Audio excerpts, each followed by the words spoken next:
Washington na wengine kuja kusema pole kwa haya ambayo yamefanyika hapa, na ninawashukuru nyinyi wote wananchi. Mwishowe you discover that we are all one people, and the challenges we face and whatever happens to us happens to all of us as one people.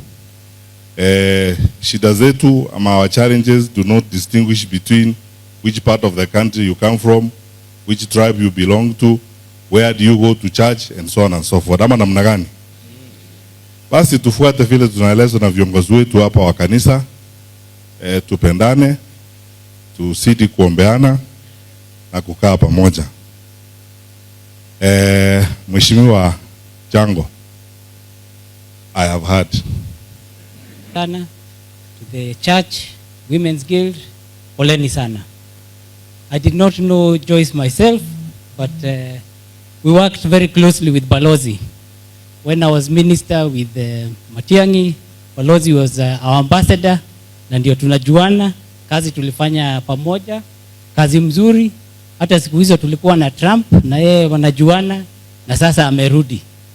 Lakini sisi sio watu wa siasa. Bwana Jango, leo sio siku ya siasa. This is our country. Hatuwezi kusimama tuangalie nchi ikiharibiwa.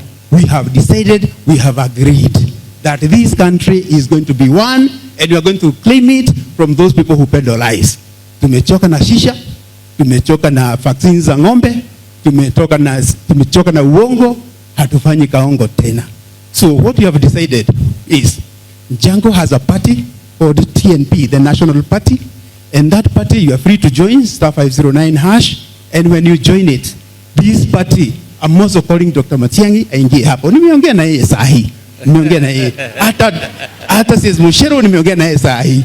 Tunaingia hapo, na in fact last week nilikuwa Wamonyoro last Thursday.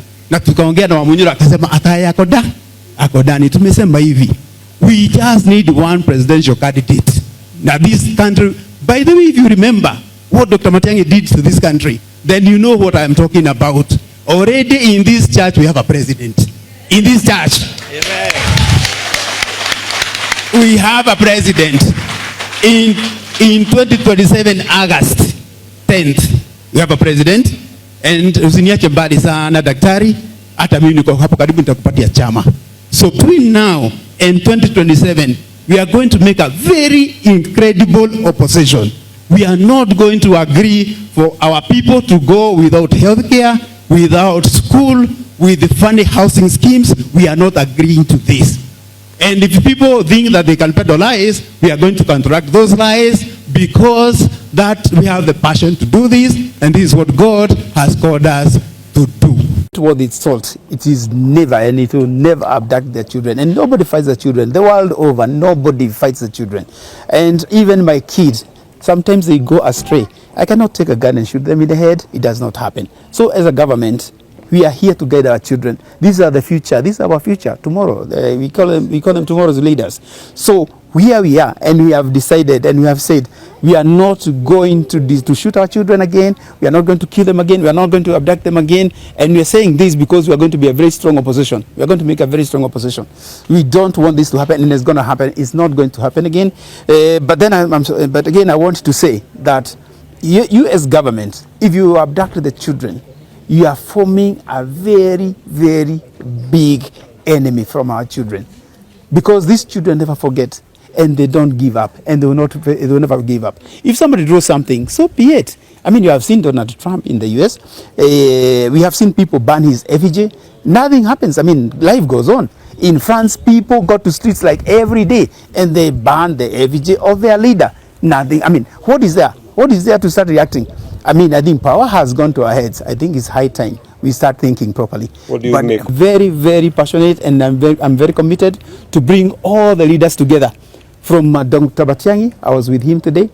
From Rigiji himself, I was with him last week.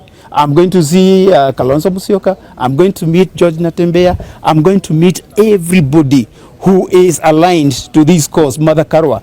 Everybody, we want to meet everybody, bring them together, and we want only people. We want all these people in the opposition to do two things between now and 2027. We are saying we have a country, and we are not giving up on Kenya.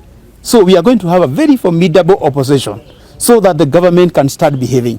And when we come to 2027, we are going to have only one presidential candidate, not two, one single one in this whole country, so that we can make sure that this job is going to be nice and clean. And that's my objective. You did a very good thing. You are a very good example. You brought this up, and we are saying to every Kenyan, any small thing that you do, anything you write on the social media, any action that you do against, to bring this government to its senses, we need those bits of actions so that we can bring this country together. We cannot give up on Kenya. Kenya is our country. So JB, what you did yesterday is very, very commendable. And if I were you, I would not wait for them to fire me. I would fire myself today. I would resign today, and we want you to be the next Getugati in Mount Kenya region.